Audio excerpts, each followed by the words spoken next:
is UFC 303 fight week, and this card looks completely different than what was originally announced. We are going to do some of our predictions. Now, these aren't our official predictions. We're going off face value. We will do a video later in the week on Thursday with our official predictions that you can parlay together and everything. But let's get into it. We're going to start, we're going to try to find a prelim we want to talk about. We always do one solid prelim and then the main card. We're going to go with Cub Swanson and Andre Feely, the battle of the tattoos. I mean, these dudes are absolutely tatted. Now, I'm going to try to not look at stats. I'm just going to go off face value later in the week. Like I said, we're going to look at the stats. We're going to break down the fights, and we're going to have our official predictions.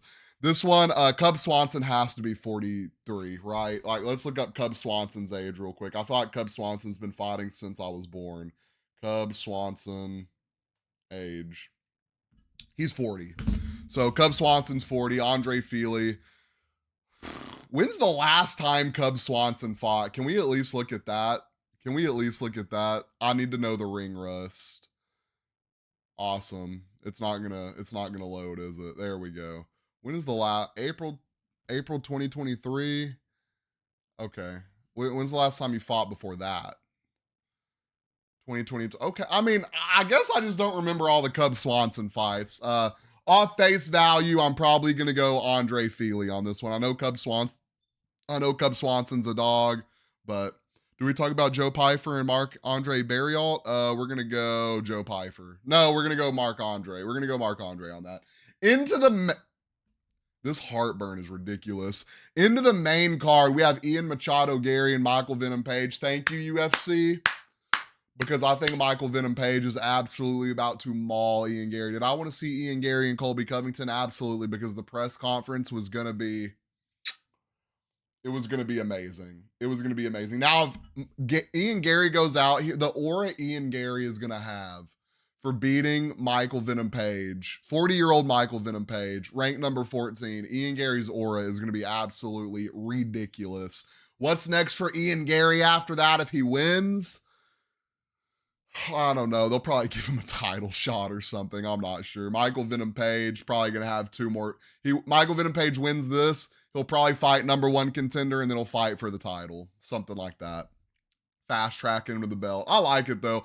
Michael Venom Page fight style is really interesting. It really reminds me of Anderson Silva. Like for real, if you go watch him, his last fight against his first fight in the UFC, and had I not talked about it, I would have remembered who it was. Just go watch his first fight in the UFC, and I mean, just his movement is Anderson Silva-esque. Next, we have Mayra Bueno Silva and Macy Chiasson. We got number 3 ranked and number 7 ranked women's bantamweight fighters. I'm going to go Mayra Bueno Silva just because I've been rocking with her for a while. Not a lot to touch on that fight. Next, we have Anthony Smith and Roman Oledzi. I'm not sure why. Who was it that backed out of this fight? Jamal Hill's backed out of this fight with a knee injury. I haven't really even heard any updates on the knee injury. Some people were saying a torn meniscus, which is way better than a torn ACL, I'm assuming. Meniscus can heal on its own, I think, right? I think really bad tears have to be surgically repaired, but I think it can heal on its own. I'm not ACL has to be surgically repaired. And then the other guy, Anthony Smith, was supposed to fight, backed out. So unfortunate. Anthony Smith fighting an unranked fighter. I thought had he beat Carlos Ulberg, he was gonna have it. Like I said last time Anthony Smith fought, guys, this man is never out of title contention. He's got like 20 losses. 30, 40 wins, but he's never out of title contention. He's an absolute dog. He puts on a performance every time he fights. Do we see a guillotine this fight? Roman Oledzi, I'm not super familiar with him. I've probably seen him fight. I just can't remember the whole roster's names and the whole roster's last fights. I think off face value, I'm probably going Anthony Smith on this one just because I know the name. But like I said, official predictions on Thursday. Next, we have Brian Ortega and Diego Lopez. This fight is going to be absolutely solid. Diego Lopez, really solid on the ground. Brian Ortega, really elite on the ground. Both guys got some underrated stand-up. Both guys got some underrated striking on the feet. Brian Ortega's the favorite. I'm probably going Brian Ortega on this. We'll see if that changes. Last but not least, we have Alexander. We have Alex Pereira. I don't know how you're supposed to pronounce it right. And Jiri Procházka.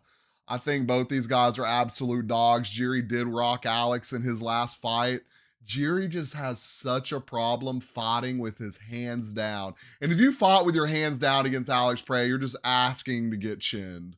This man's power is absolutely insane. The thing with Jiri is I think this is going to be an interesting fight. Jiri knows that power now, and I feel like Jiri's the longer fighter. I think Jiri has I can't say the better kicks. I mean, Alex Pereira is a kickboxing demon. I feel like he's longer, and I feel like he's going to use that to his advantage this fight. I think he's going to get Alex Pereira up against the cage and try to keep him there with some distance. I think we're going to see a really good jab utilized. I think we're going to see some leg kicks utilized. I think Alex isn't going to lose, but I think this fight's going to look a lot different from last fight. But we're rocking with Alex unofficially until Thursday. Let me know y'all's favorite fight on this card. Let me know if you think it looks better than the previous 303 card. Let me know who you think's winning the main event. Down in the comments. Don't forget, like and follow.